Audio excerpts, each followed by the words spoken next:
Hey, what is up, guys? It is John once again from Collectors Company. Yeah, talking about my nationals experience over the weekend, plus presenting you guys a deck profile. Um, so first thing I want to say is that big congratulations to our national champion, the new Australian player Robert Reitzy. I heard he's applied for a citizenship, which is kind of hype. I'm really looking forward to having him, like my teammate from PPG from back in the day, actually just moving to the country. I just can't believe this. I heard apparently he's still stuck in Melbourne, waiting for his flight. But I heard he might cancel it, so that's pretty cool. Really happy to see that. We've just got another player just in the community, really thriving. So that's really exciting. But on a serious note, yes. Robert Reitzy did win our national, which for OCE players is obviously really disappointing. Mainly being because an OCE player just simply didn't win. I know a lot of people are gutted about it, but ultimately, at the end of the day, it is what it is. I don't really know what else to say about it. I think I've already sulked enough in my own time about it. But yeah, Robert Reese is also a friend of mine as well. So part of me, I'd say like 25% of me is super happy he won. And then the 75% that is OC player and is prideful is just pretty pissed off. To be completely honest, it's kind of how it is. But yeah. But at the end of the day, he earned the win. He came down here, he won. He spread cheeks, he clapped, and he did really well. There's not much else to say. But another shout out I wanted to give is to the real OCE champion, the actual OCE GOAT, Alan Liu. Alan, if you're watching this, you did awesome. You did great. You played Cooler Unison Green. Yeah, that's right. Green Unison Cooler. He played not only a color that's irrelevant. Oh, no, actually not irrelevant anymore. Alan put it on the map. He played the least popular color in the game, the least successful color in the game. Actually, I might say. He played a unisons, which everyone's frowned upon because Sin just eats unisons. Black Smoke's really popular, and he took that all the way. Not only shout out to Marcus Contasi because he's an awesome guy as well, but he beat Marcus Contasi, the second place national player from America. An Australian player did that. Beat Marcus Contasi, went all the way to the finals against Robert Reitzy, and came so close to winning in a game three. And Alan, huge respect to you, man. You're a legend. You got me to buy a sell max. That's all you need to know. That's how awesome it was. And I'm looking forward to seeing Alan in the future because I think he worked really hard to do really well in this event. And it clearly showed he played a very powerful deck, and he did like the deck that he created and mastered, and it was really awesome to see that he gave the Americans a run for their money.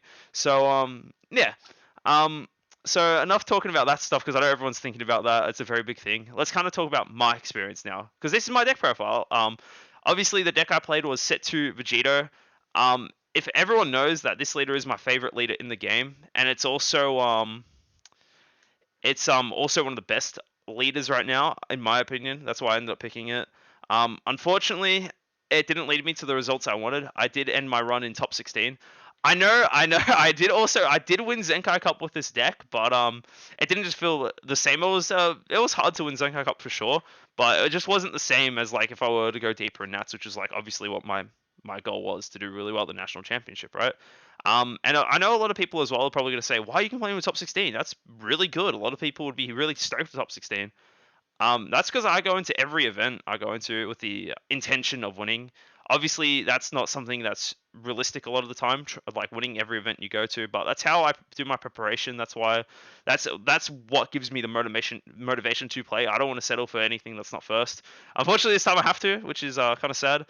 It sucks as well because I believe that this was the nationals I prepared the most for, and I also think it was the nationals I played the worst at. I think I don't regret my deck pick of Vegito because I know a lot of my friends were pushing me to play Crimson. I don't regret playing Vegito at all. I'm happy with my pick of I'm like of not playing Crimson. I'm happy I picked Vegito. It just sucks that on the day I think throughout the event I kind of realized that once I looked in review that it was kind of a poor performance on my behalf. I played a lot of games were unnecessarily close from how I normally play. A lot of games as well. Obviously, I was on stream. Shout out to Jack Lubke, who a lot of OCE players know is kind of like we have a little rivalry going on. We always play each other in these big events. And historically, it's been me coming out on top most of the time. But this time, he got the dub. He clowned on me. He completely destroyed me on the weekend. So yeah, that's kind of what happened. And yeah, it was. I didn't properly. I haven't looked at the VOD review yet of it. I'm going. I don't think I will. I don't know. I probably will because I'm just curious to see how bad it was. But from just replaying the game in my head, there's a lot of things I misplayed, and also my game plan going into Crimson was just wrong in that particular matchup. But it was just rough. It was just really rough. Like, yeah, it was really disappointing that for me personally that I didn't go further in the tournament because yeah, like I said before, I tried to win and this time obviously it didn't work out. But yeah.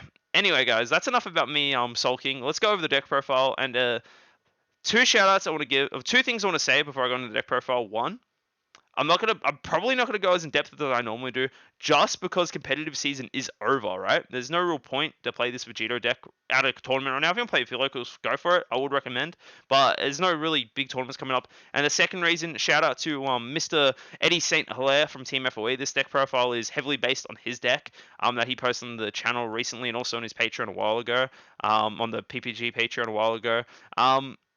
It gave me some insight that I didn't have the going for the deck. The big things were the super combo choice as well as the removal of polymorphic Patara in the deck, which is a mainstay card that really should be like that. You'd think when you think of Vegito, you think of that card, but ultimately after the video they published, it just made me realize, yeah, no, this man is really smart actually. So shout outs to Eddie. Yeah, I actually reached out to him as well, and he gave me actually messaged me, replied a little bit earlier for something I asked about, but that is okay. But it ended up being fine in the end, but that's all good. But yeah, Eddie, shout out to you, my guy. You are yeah, I really do enjoy your content because it's very informative. But please get better thumbnails. But anyway, guys, I'm gonna change the camera to my yeah, to my deck, and we'll go into it a little bit. Okay, so we'll get into the deck profile now as well. There will be a link in the description of my of the deck list I ran. I'm pretty sure. I also shout out to Joey from Crosswords. He finally shouted me out in a video in one of his videos. Finally, you know, I asked Marcus Contasi to actually tell him that he's always called me Aussie man, and he finally actually pulled through and gave me a shout. So it was kind of hype. So. Thank you, Marcus, for carrying my message to Joey all the way back home. I really appreciate it. But yeah, there's some of the prizing. This is the Z Leader Gogeta card I won from Zenkai Cup. This card looks beautiful, and yeah, I'm very happy I won this. And then the other card I've got currently on me is the Paper Trunks card from Top 16. So it doesn't have a winner stamp, but this card's really cool. Really happy I won that. Alrighty, guys, let's get into the deck profile here. If my voice sounds a little different, is because I recorded the deck profile and didn't realize my headset died, so that is my bad. But here we are. I'll quickly go through. I'll go through it for you guys.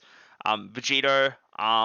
Permanent skill gain. All Gokus and Vegetas gain 3 colors, red, blue, and green in every area. Most important area for this is your energy. Let's see, this deck is essentially a rainbow deck, right? And then the auto skill is irrelevant because you're not usually going to attack on the front side. Like, I very rarely attack on the front side on this unless I have to get a Z energy, but the auto on the leader skill is irrelevant. And then Awakening, at 4 life or less, you may flip this leader over and draw 2 cards. Pretty good if you're getting aggro down. It means you don't have to use the Z card to awaken, so it feels pretty nice. And then the Awakened side of the leader, again, same permanent skill. Our Gokus and Vegetas have 3 colors. And the auto skill, when this card attacks, draw a card. And then if you have 10 Gokus or Vegetas in the drop area, we gain double strike and 5k. It never comes up. It's mainly just to attack and draw a card. This leader is kind of just makes a cameo in this deck. Like, literally. Yeah, it just does a cameo and then Z Awakens kind of thing. So, yeah, overall, the main purpose of this leader is just the fact that generates allows our Gokus and Vegetas to be tricolor, which is very powerful. Next, we'll talk about the card that saved the deck, the 2 cards that saved the deck. We'll start off with the battle card, being this Vegito. We run it at a 4 of. It is what the deck needs to function more or less. But this card has Deflect, which is very important. You don't want to get counterplayed and killed, otherwise you literally can't play the game. Permanent, if you have 3 or more colors in your Z energy, this card gains Barrier. This card's really relevant. This effect is relevant into green because they can Charismatic Villain this card, which we don't like the idea of that one. I like my Vegito being alive and well, so I can actually use this active main. So if you have a Goku or Vegeta in your Z energy, you gain all 3 colors, so that's very good. The auto skill is that when this card is played, you look at the top 7 for a Vegito card and add to your hand. This adds your SCR to your hand. It's very powerful. And then you, if you do add a card to your hand, well, you have to shuffle your deck always. But if you add a card to your hand, then you bottom deck a card. So don't feel bad if you miss with this, because you have a lot of Vegetos in your. You don't actually have that much Vegetos off the top of my head. I think it's 6 plus 4, so there's 10 Vegeto cards in the deck. So you know you will miss sometimes, but it doesn't really matter because you just see what's in your deck anyway and give it a shuffle. And then on top of that as well, if your only target's a Hyper Rush, just add the Hyper Rush to your hand, and then you have to bottom deck a card. So just bottom deck your Hyper Rush anyway. So it's kind of like it makes so your next draw is not going to be shit kind of thing. So it's that skill's very powerful. It pushes the deck over the top. Then active main, if your leader card is a red Vegito card, you may flip your leader over and draw 2 cards. But you have to remove this card from the game. That's literally what this card's for. You want to use it to awaken. So powerful, the fact that we can actually go to our awaken side in our leader and start drawing cards. That's the big thing. I've always thought this deck, how the deck works, I always thought it was really good. It was always just held back by this leader card being just so bad besides the permanent skill. So the fact that we can get out or get to it, drawing cards, and get to a real leader card is insane. Being our Z leader, our Vegito Z leader. Quick rundown of this: it has inbuilt double strike, which is amazing. It costs 1 red energy and 1 Z energy to awaken, and you can do that at any point in the game, which is kind of broken.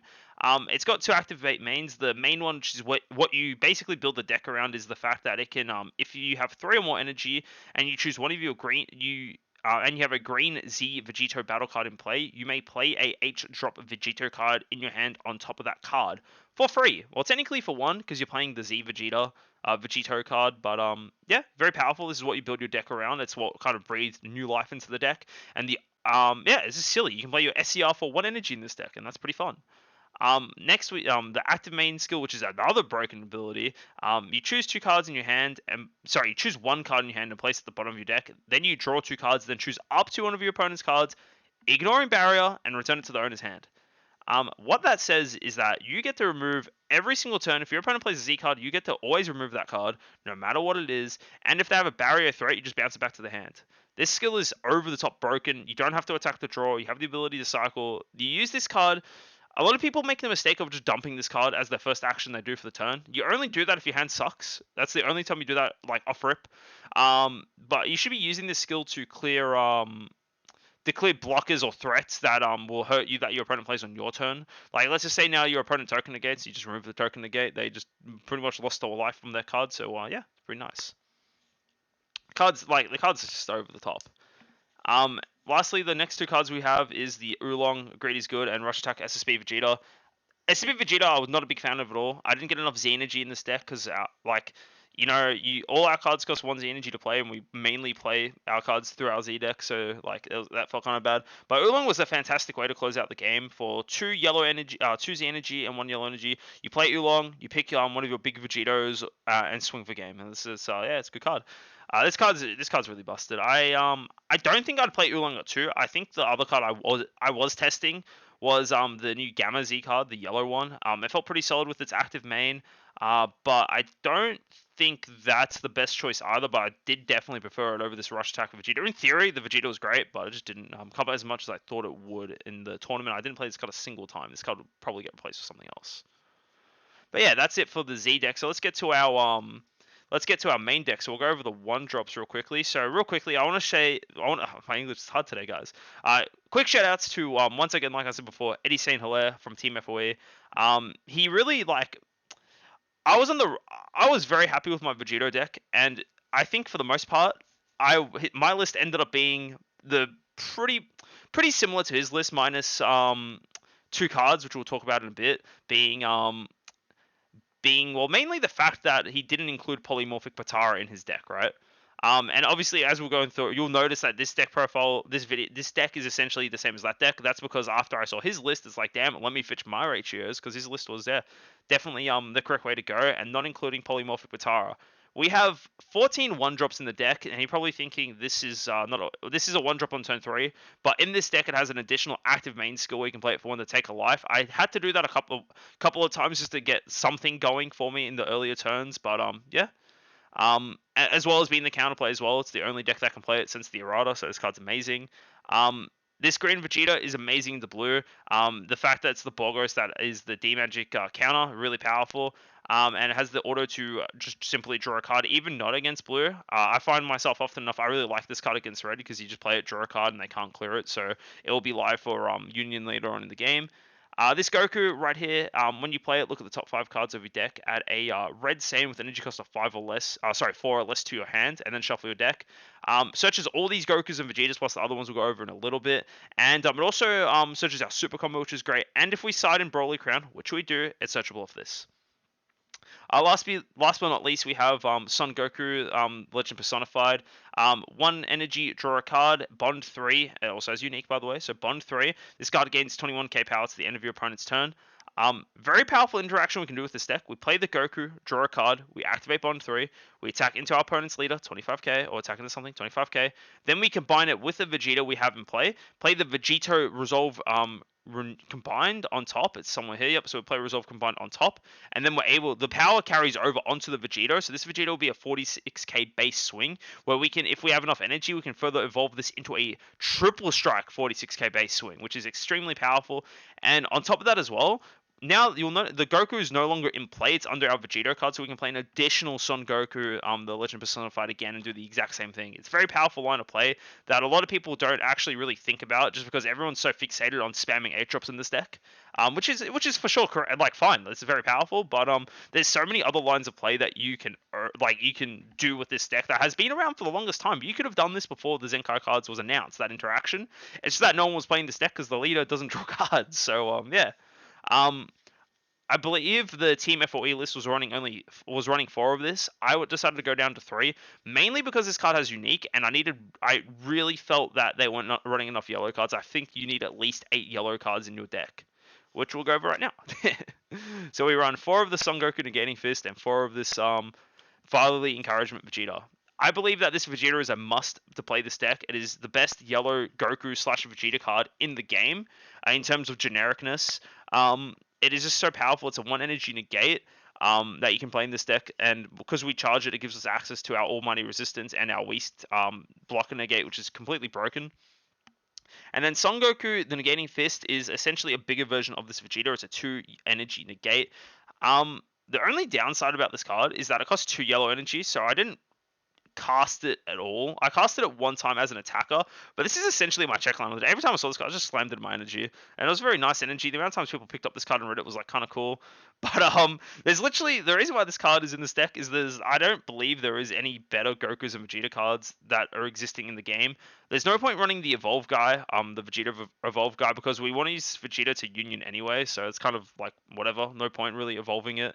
And then also it's like we already have barrier removal, so we don't need the Evolve Vegeta. I think this Goku is the best option we currently have for this particular deck in terms of yellow Goku / Vegeta cards, but it is not the best overall. Because the problem is that you need to charge at least ideally you only charge yellow energy in this deck, but it doesn't feel nice to have to tap out your 2 yellow energy for it, if that makes sense. So yeah, overall still happy that I chose it. It's the best check lander in my deck.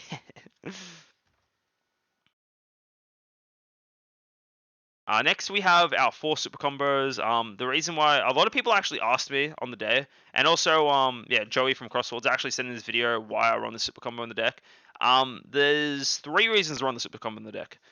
First one being, it's a Vegeta card, and you're probably thinking, does that really matter in your super combo? It actually kind of does, because the thing about the leader, it gives your cards 3 colors. This is technically also a blue card. So when it's in our Z energy, it gives our green 1-drop barrier, which is really important, because again, we don't want to get counterplayed against green in decks that do have counterplays that can hit it. So that's the reason number 1. Second reason is that against Sin Shenron and Crimson really early on, this actually stops a lot of the early attacks, because when you combo it, right, you generate the Cyberman token, right? And this card gains unique and blocker. So your 2 options when they attack, when you super combo this card off, you either can combo the token off straight away, so it makes it 15k power super combo, or let's just say now they swing with a 20k swing. Alright, cool, I super combo 25 out combo, I get a Z energy. And then I also have a blocker on board that they have to also deal with. So really popular example I did against Crimsons when I played them yesterday. They'd swing with Piccolo. Oh, sorry, on Nationals, not yesterday. It was a couple of days ago, Nationals. They swing into my leader. I super combo, play the token. Great. I out combo your Piccolo attack, and I then combo this off. So I'm effectively able to shut down the Piccolo aggression, which felt really good. And then, yeah, also going all in for game, being able to combo, play a token, combo another one, play another token, combo. The fact that this is off these 2 cards, it's 30k combo power is really relevant. It helps you, like, even though you're not cycling new cards in your deck, being able to just have a card that's always 30 is 15k combo power is very good for consistency. I actually really like this card a lot. I've actually tried this card in SS4 Vegito, and I like it due to the fact that it's searchable in the deck. But yeah, I wouldn't recommend. In more thinking, I think this card's really good for SS4, but I think you probably would run this as a 2 of maybe. You do this as a 2-2 split is how I've been feeling about it in that particular deck. But that's we're not talking about that. We're talking about a Vegito. So now we have the Union Patara engine, the resolved combined package. So again, a big thing about not running polymorphic Patara is the fact that our cards here, we care more about the Gokus and Vegetas we play to combine into Resolve to play Resolve combined, because like the thing is that we're like kind of playing the Gokus and Vegetas for the sake of playing them anyway, because they all draw cards slash do something else. Like we have a Vegeta, like a very common line of play is that I'll negate with a Vegeta, then I'll play a Goku on my opponent's turn. They'll come back at me. I'll play a Goku and draw a card, then I'll combine them and draw 2 more cards. It's like, okay, well that didn't really fill neg. I was just playing the game kind of, right? And I get rewarded for just playing good cards, like playing just cheap cards, right? So that's one of the reasons not to run polymorphic Patara. Because let's just say now instead of that line of play, right? So let's just say I'll use that example again. I negate with a Vegeta on my opponent's turn. It's my turn, right? I don't have a 1-drop Goku. I have to use polymorphic Patara to play another Goku and Vegeta. I do that. All of a sudden, I lose a card out of my hand. And then when I combine this, I'm a card down, plus I can only play Vegetas for the rest of the turn. It feels really bad. It feels horrible. But yeah, but if we just do it the other way around, play a Goku, draw a card, and play this, draw 2, we just drew 3 cards. And then we also can do other stuff this turn. So like if we need to overrun, for example, or play Sin Shenron, we're able to do that on this turn as well. And the big thing is that being able to use this active main slash battle to play this 7-drop is absurd. This 7-drop lets you snipe a card out of your opponent's hand, which is really good. It kills something in the combo step. And then it also, I believe it gets around cards that say, when you play this card, you choose one of your opponent's battle cards, place in the opponent's drop area. So yeah, because it's that wording, it says place, it actually gets around cards that can't be KO'd, which is relevant sometimes, but it is yeah, very unique wording, which makes it actually hit more things than you'd expect it would. And then you also, if you want, you can draw 2 cards from you draw 2 cards from your deck always, and then you can take up to 2 of your own life. Pretty good, it's a +6. It's technically it's a +7 because you're playing this from your deck. A very popular play, a common play I'll do is that I'll leave 1 up like this. Assuming this is like blue energy, right? My opponent will attack me. They won't expect anything. I'll send Zubin. So I pay 1, untap the 2. Then I active battle, pay 2, play Hyper Rush, resolve Hyper Rush, right?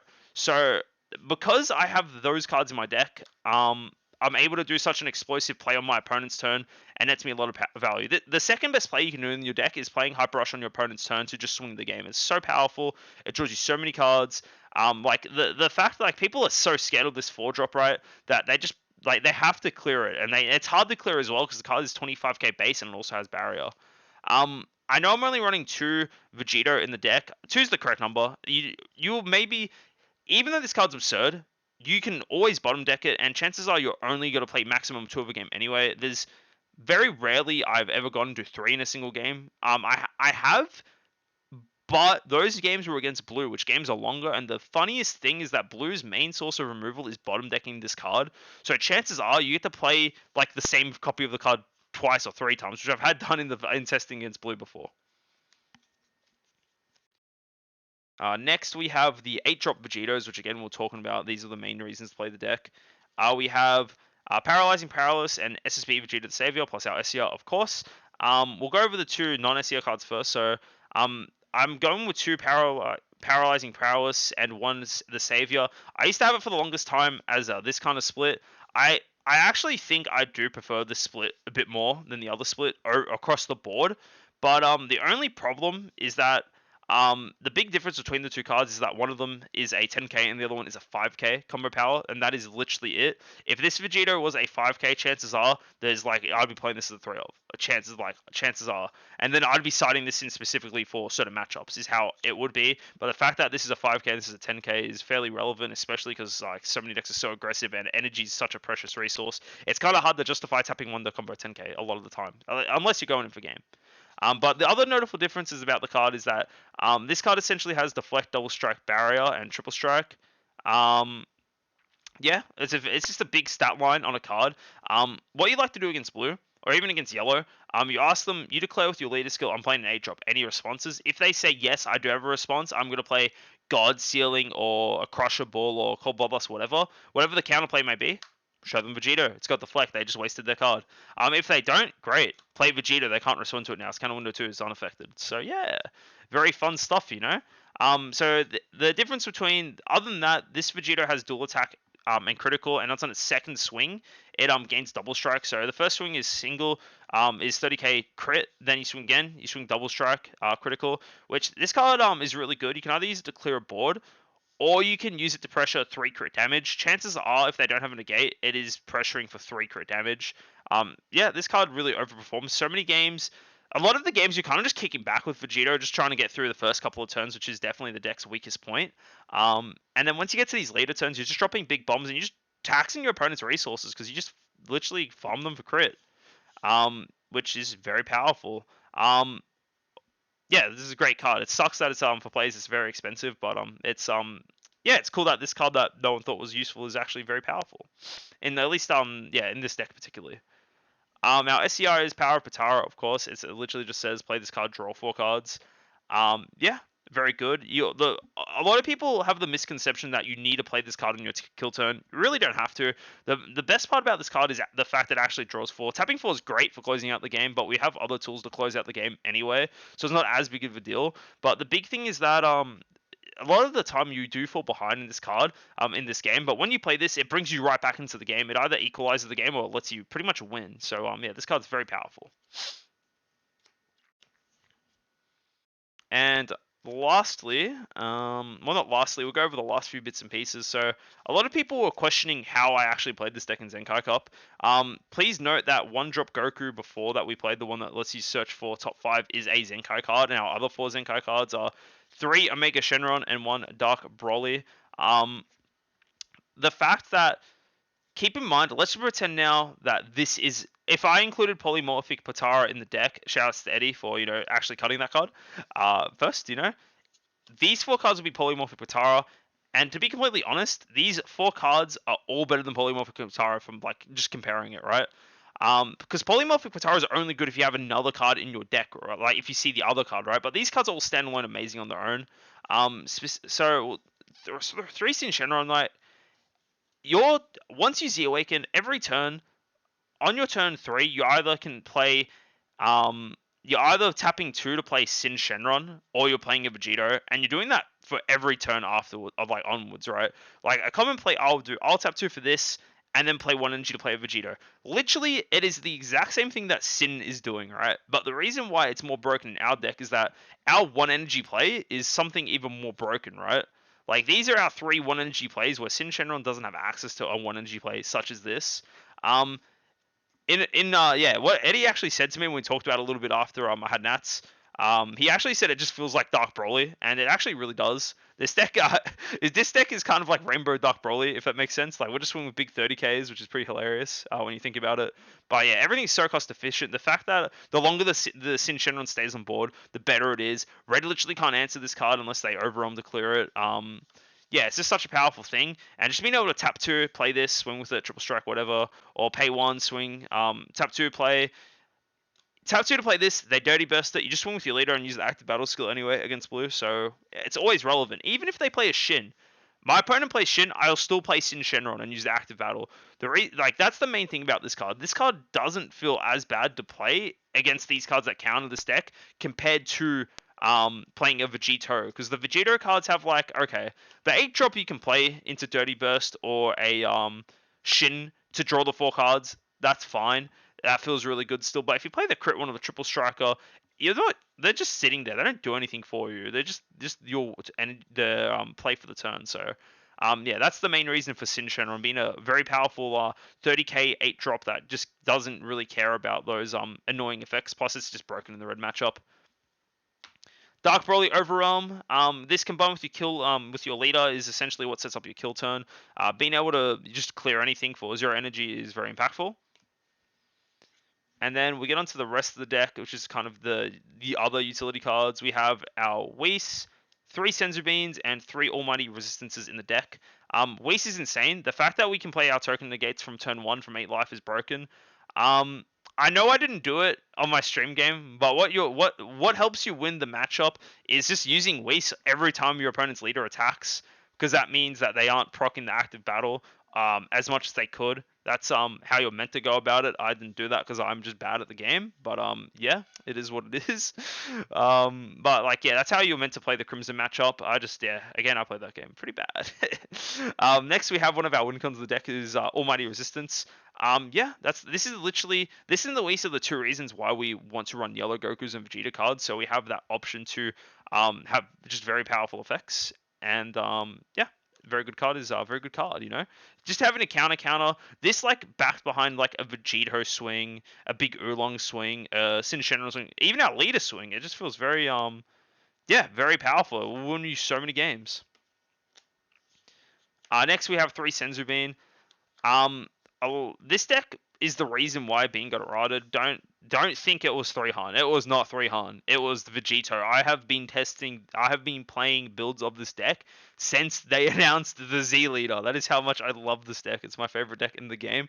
But like literally, I've been playing games since that moment. And when you had Bean on your turn, untapping your energy, you draw so many cards. You untap your energy. You do this. You do that. Like literally in a single turn with Bean, you can Z Awaken, use a Bean, go back, get all your energy back up, play a Sin Shenron, swim with your leader. All right, cool. You can then proceed to go play a 8-drop with the Z engine. All right, cool. That's great. Then you can also Hyper Rush all on the same turn 3. In this deck, it's either your opponent, like this deck used to be just always kill you on turn 3. And they literally had to ride a Bean because this deck was just degenerate. That's a fact. That's an actual fact why Bean.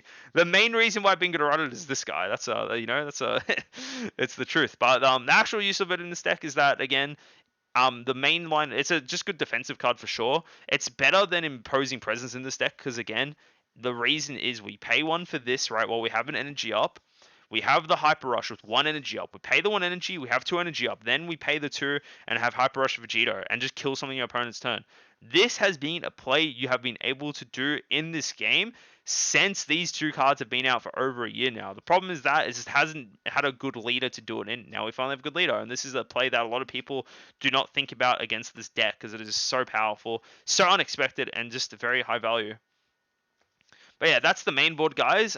So that's the deck I did use to win the Zenkai Cup. So there you go. It is a Zenkai legal deck between the 7 cards in the Z deck and the 8 cards in the main deck. And we'll just quickly run over the sideboard. Honestly, not too happy with a lot of the sideboard, but yeah, we'll talk about that now. We'll talk about the cards I'm happy with.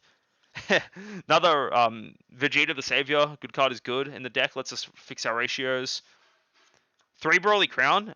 The fact that it's searchable in our deck and the fact that it's just so good in the blue is why you have to play it. Another Bean. Some aggressive matchups. The 3rd Bean is very important. 4th Bean is very important. Sorry. 3 of this negate Goku and Vegeta. Just having an additional 1 energy negate is very impactful for the Sin matchup. I love the side the Sin. It feels great. And yeah, the main thing about it too is that it's also a Goku and Vegeta name, so it does actually come up if you need a Union Fuse into something. And last card that these cards are all like cards that I wouldn't recommend changing in your deck. But yeah, last is the Resolve Renewed, just a 4th counterplay. Very powerful. These are the cards I wasn't too happy with.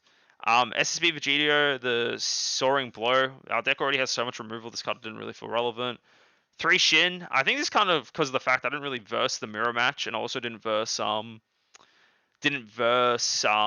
Gogeta at all yesterday. And this card's not good into Sin because the only card is the 8-drop you're stopping. So yeah, I think I'd maybe cut this down to 2. It just didn't feel good today. But I guess it's like at Nats because I didn't verse the decks. And then 2 Black Smoke Dragon. This card is good and bad. It's good because it's just a good card, but it's bad because it just doesn't really it doesn't really help us win the game, if that makes sense. It's kind of just like a card that just keeps on going. And unlike blue decks, we don't really have the energy to do much with this. So if you want to change the sideboard for something of your own spice, I'd recommend maybe keep the Shin, but I'd recommend you can change these cards if you'd like. But yeah, guys, that is my Vegito deck profile. Really hope you guys enjoyed. Again, I had an awesome time at Australian Nats, even though it wasn't won by an OCE player, unfortunately. But as a wise man once said, it is what it is. Anyway, guys, thank you so much for watching at the Collectors Company. If you liked, feel free to subscribe, all that good stuff. And yeah, I know that Dragon Ball is pretty much winding down for the year.